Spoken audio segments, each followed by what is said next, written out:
Vivez les grands moments d'analyse, décryptage de l'actualité brûlant de l'heure, dans le monde et partout au Congo. C'est sur la chaîne BBC Mpoi TV.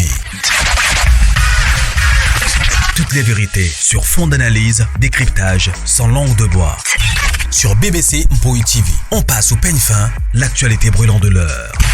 Nous sommes fiers d'être Congolais, nous sommes fiers d'être Africains. Construisons ensemble une bonne société pour nous et pour nos enfants.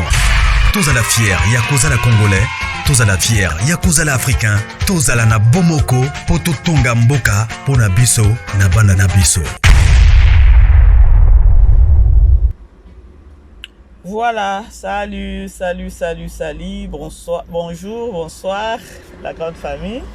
Je crois que dépend de la ère beaucoup de vidéo na biso bonjour bonsoir na bino ici que les bino partout dans le monde. J'espère que vous allez bien.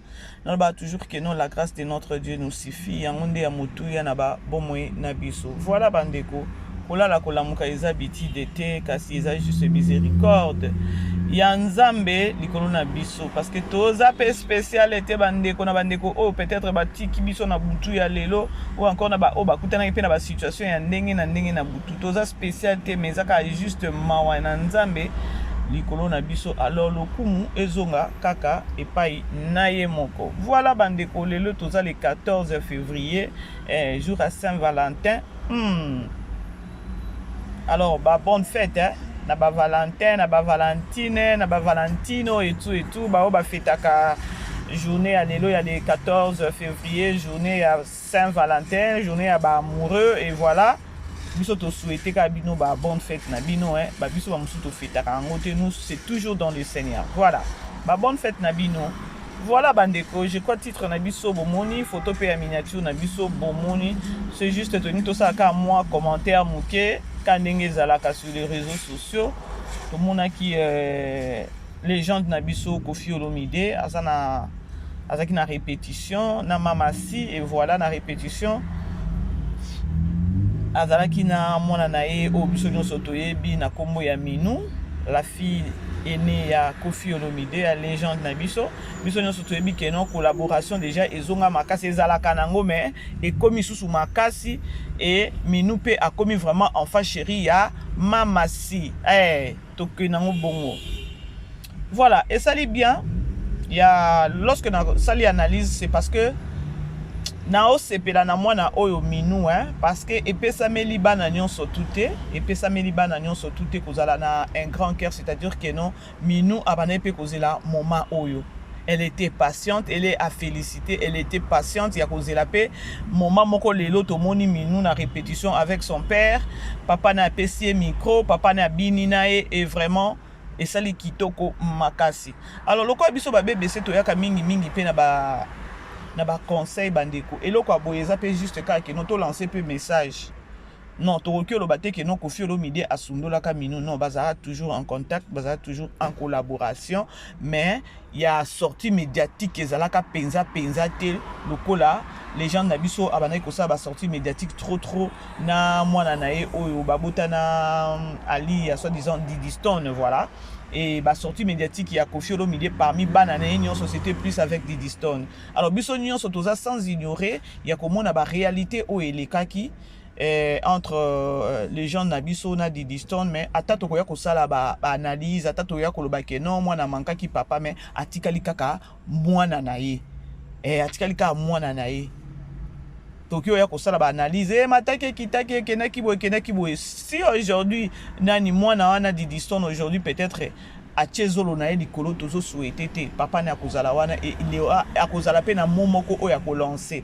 Alors comme pour dire que non jusqu'aux preuves du contraire Didi Stone reste la fille de Koffi Olomide et Koffi Olomide nenga zawana je ne pense pas que non soki lelo Didi Stone a zongi mutu Koffi Olomide ko bois qui ça y a au bois qui ça a été parce que tu dis que non les gens na biso alingaka banana e mingi c'est juste que non réalité yango ya mokili et sali que non et ça la oye et sali awa lelo mais analyse dans mingi ça juste que non je félicite plus la fille Minou dans le sens que non awa mona naza mwasi moko boye ou encore mwana moko boye ya mutema munene mwana moko boye ya patience mwana moko boye oyo azwaka tono ya kotala makambu et atika makambu nyonso na maboko ya Nzambe.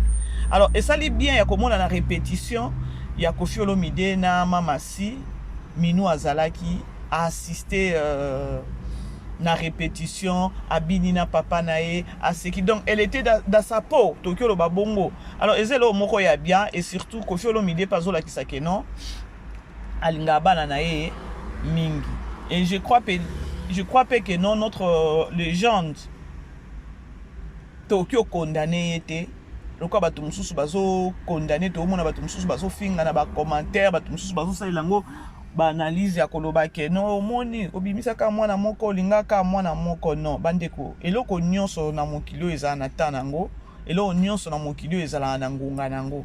Alors peut-être bato mususu bokoya ko condamner bokoya ko loba di n'importe quoi nyonso bozoloba mais réalité oya nyonso bane koleka wana biso na bino to yebite e yebika ka ye moko Koffi Olomide. Si aujourd'hui Koffi a se basé ou encore a commis peut-être que ça na a commis kolakisa biso bana na ye azo sekana bana na ye a fait les répétitions na mwana na ye a mwasi bandeko ze loko moko ya bien lokola biso batuto yaka ko sala to zala ba monopole ko ya ko sala ba analyse bandeko moko to félicitaka. Parce que ça ba musicien mususu ba bota bana ba kufa pe bana ba yebanité bana ba yebanité ezaka ka oboye non il est à féliciter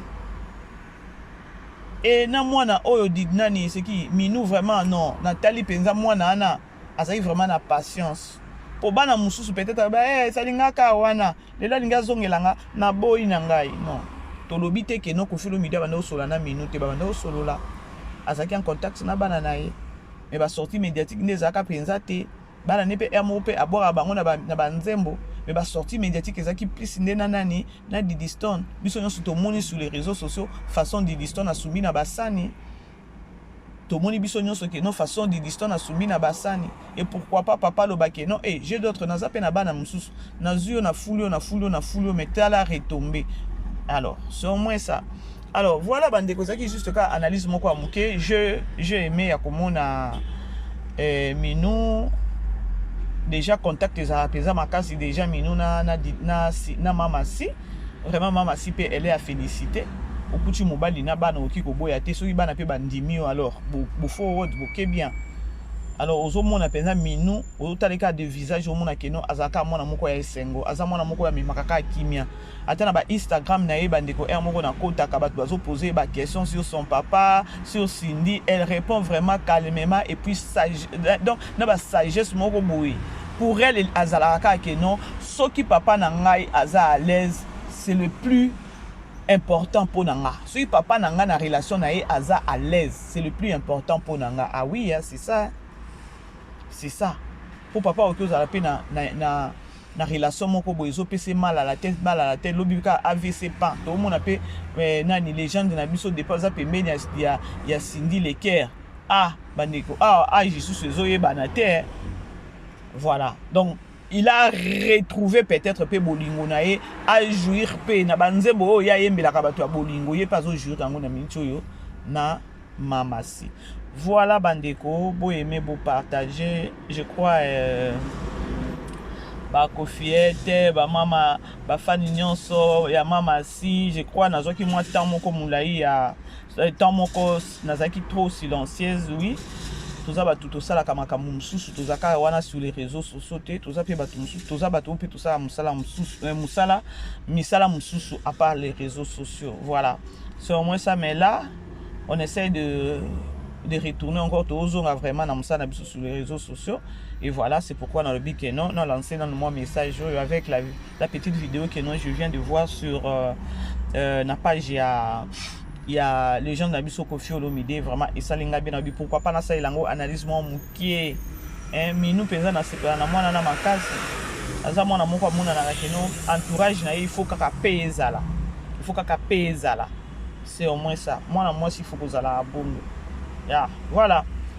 Beau aimer, beau partager une fois de plus du sous ba bonne fête na ba amoureux hein. Na ba amoureux ba bonne fête na bino beau fêter beau sanate que non liwe zalaka nzamba zalaka. Alors c'est au moins ça. Beau s'emporter te ka pona jour moko lobi pesa mukolo. Voilà, je vous aime bien la grande famille, aimez, partagez, Zanga Wabino BBC pour TV. je crois mikolo bobando monanga vraiment nazongi mikolo vraiment bobando monanga elo na osenga bino kaka boye makabo partageaka soki olandi analyse ya mama BBC et que osepeli nango essaie de partager na ndeko mususu ayoka pe ba idée na biso ayoka pe ba inspiration na biso et ça vraiment bien et voilà na komi na suka ya analyse nanga ba bonne journée lisusu na bino nyonso et numéro nanga na loba toujours que non numéro na biso ezawana oza na besoin ko benga obengi je ne pense pas que non okobenga peut-être pour nous finga mama BBC okoki ko benga mama BBC au finga et peut-être ce que olandi analyse au mama BBC ou encore asali afingi mutu. Voilà, bisous. Vivez les grands moments d'analyse, décryptage de l'actualité brûlante de l'heure, dans le monde et partout au Congo. C'est sur la chaîne BBC Mpoi TV. Toutes les vérités sur fond d'analyse, décryptage sans langue de bois. Sur BBC Mpoi TV, on passe au peigne fin, l'actualité brûlante de l'heure. Nous sommes fiers d'être Congolais, nous sommes fiers d'être Africains. Construisons ensemble une bonne société pour nous et pour nos enfants. Tozala fier, yakozala Congolais. Tozala fier, yakozala Africain. Tozala na bomoko, poto tonga mboka, pona biso, na banda na biso.